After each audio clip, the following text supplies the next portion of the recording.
untuk hal-hal seperti itu kita iman saja sama yang ditentukan Allah. Pokoknya yang masuk surga itu hanya yang Islam. Kemudian kita tidak usah nyoal detail-detailnya. Misalnya nyoal detail-detailnya itu lalu bagaimana orang yang ditakdir lahir di keluarga Kristen kemudian diajarin Kristen. Karena hakikat kita ini tidak pernah tahu.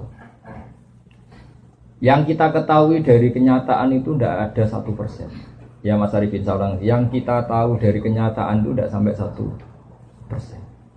Bisa saja orang lahir di negara Islam, di keluarga Islam, gara-gara miskin, gara-gara terlantar, malah sama Islam dendam.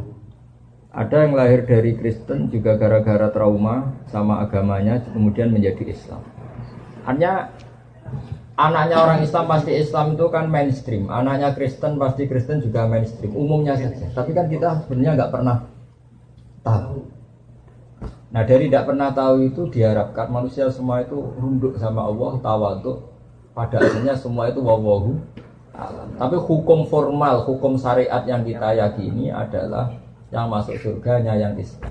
Kenapa demikian? Karena secara lahir kan gini. Misalnya ini begini. Presiden Indonesia itu siapa? Mas Arifin. Enggak, ini logika yang supaya bisa Anda terima. Presiden Indonesia sekarang siapa? Pak Jokowi. Kira-kira orang yang meyakini yang meyakini Tuhan 3 itu bilang gini, Presiden Indonesia itu ada 3, Jokowi, Prabowo, dan Sandiaga. Orang yang seperti itu layak nggak dianggap sebagai warga negara yang baik? Tidak. Atau orang yang mengatakan Indonesia itu tanpa presiden, nggak ada presiden, ateis berarti kan?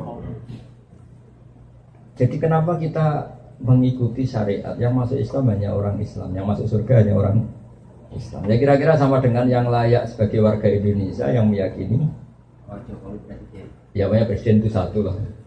Yang sekarang ya Pak Jokowi. Ya Tuhan itu satu, yaitu Allah Subhanahu. Jadi makanya saya bilang tadi, makanya terima kasih jenengan tanya ini supaya ada ganjil. Islam itu datang dengan kemakrufan, sesuatu yang mudah dikenal. Yang mudah dikenal apa? Yang layak jadi warga Indonesia yang yakin presiden itu satu, yaitu Pak. Lalu yang bilang presiden itu 3, Pak Jokowi, Pak Prabowo, Pak Sandi. Jangan langsung tidak dianggap orang Indonesia, dia tetap orang Indonesia. Ya istilahnya ya ditobatkan, diberi apa? Pendidikan, diberi apa? Penjelasan. Ya, di sini fungsinya Rasul. Jadi hampir nggak ada di dunia sekarang, apalagi sekarang, orang yang nggak dengar Islam. Meskipun mereka diajari dengan agama masing-masing, apalagi sekarang Nyon Sewu ada sekolah perbandingan agama, ada TV, ada medsos. Sebenarnya mereka dengar. Jadi kalau mereka bilang nggak dengar sama sekali ajaran selain yang diajarkan orang tuanya, kira-kira bohong nggak? Bohong kan?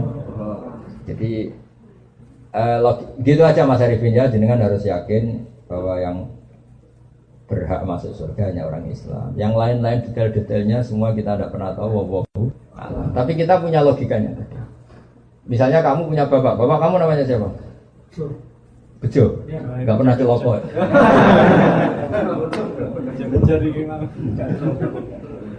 Ya iya, terus adik kamu meyakini Bejo itu enggak bapaknya. Itu mesti anak juga. Ya kira-kira gitu. Orang yang meyakini Allah tidak Tuhan itu kan kurang ajar sekali. Apalagi yang meyakini Allah itu ada yang setingkat Allah, yaitu ini. Ada yang presiden tandingannya Pak Jokowi ini. Kan ya tidak pantas ya.